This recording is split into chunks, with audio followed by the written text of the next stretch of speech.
Welcome back. Well, the Israeli election apparently still too close to call. It looks like Prime Minister Benjamin Netanyahu appears to be headed toward a re-election victory, but they are not calling it yet. He's holding on to a slight lead over opponent Benjamin Gantz. As of right now, Netanyahu's Likud party and Gantz's blue and white party both hold 35 seats in Israel's parliament. Joining me right now is the former Prime Minister of Israel, Ehud Barak. Mr. Prime Minister, thanks very much for joining me this morning.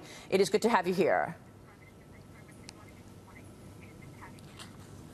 Thank you for having me. Tell me your reaction to what has taken place so far. You did not vote for Benjamin Netanyahu, correct? Yeah, of course not. It's a personal victory for Netanyahu. It's a great achievement for Gantz, for the center-left camp, which created within 3 months a party which equals Netanyahu's Likud in size. But it will throw Israel into acute fight about the nature of our democracy, because Netanyahu's focus right now is basically on saving himself from being brought to trial on 3 cases of bribery, fraud, and breach of trust, and 3 new possible investigation on another corruption cases. So basically he will, first of all, will focus on making sure that even if he's indicted, he won't reach a court and could continue to serve. That's against the Israeli laws. It's not against the American laws, but it's against the Israeli law, and there will be a tight battle up to the Supreme Court. How important has his leadership been in terms of his interaction with the United States? You know, he for sure is very friendly with President Trump. President Trump made a lot of gestures towards Netanyahu, recognizing our natural holding to the Golan Heights, moving the right. embassy, and many other, even the announcement of the IRGC as a terror group. Yes. I think it helps Israel, but at the same time, he's a very close relationship with the evangelists and the Trump administration, and alienated very, very strongly both the Democratic Party and the Jewish, right, or major parts of the Jewish community, and that's a long-term damage.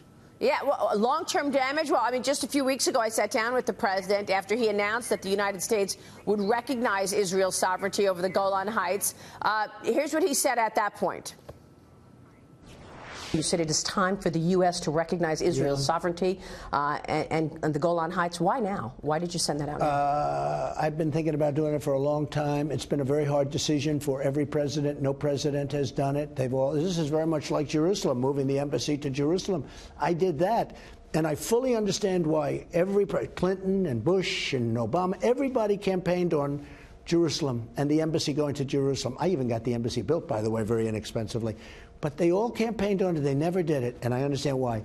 Because when I got elected, I also campaigned on it. When I got elected, I was inundated with calls from all over the world. The leaders, mostly the leaders, saying, please don't do it, don't do it.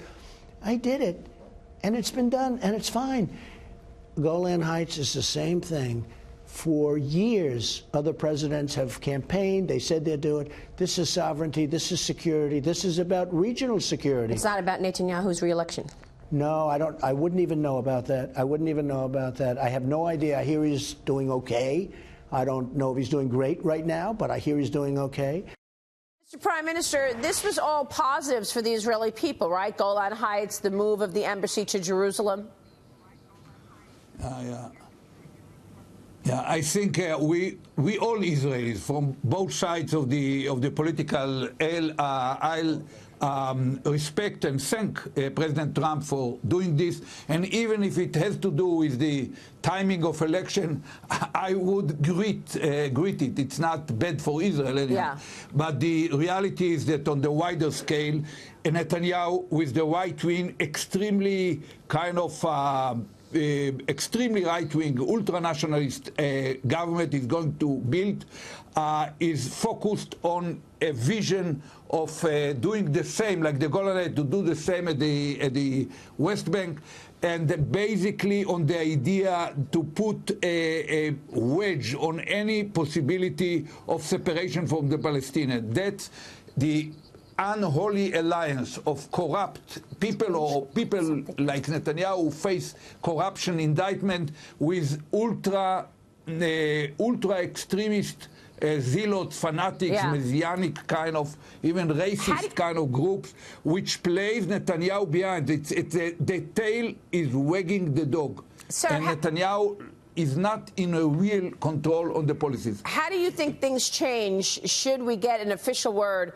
that Benjamin Netanyahu was in fact reelected to a 5th term? How do things change? Does anything change? If he would not have re-elected? No, in Israel. If we do get the official word that he has actually won his re-election, does anything change? Tell us what the American people should look toward in Israel. So you should be looking for the fight that will develop. He will establish a government which will include the most racist, messianic elements in the Jewish society, people who are called rabbis, but to the best of my judgment, they are distorting both Judaism and Zionism, and Bibi is under their grip because he needs their votes to pass legislation that will enable the Knesset to impose its will on the Supreme Court and so on. That we know from Hungary, from Poland, probably from other corners of the world, Mr. Prime Minister, but not fit for the Israeli society and country. Let us digest your opinions and analyze this. Thank you so much, Mr. Prime Minister, for joining us this morning.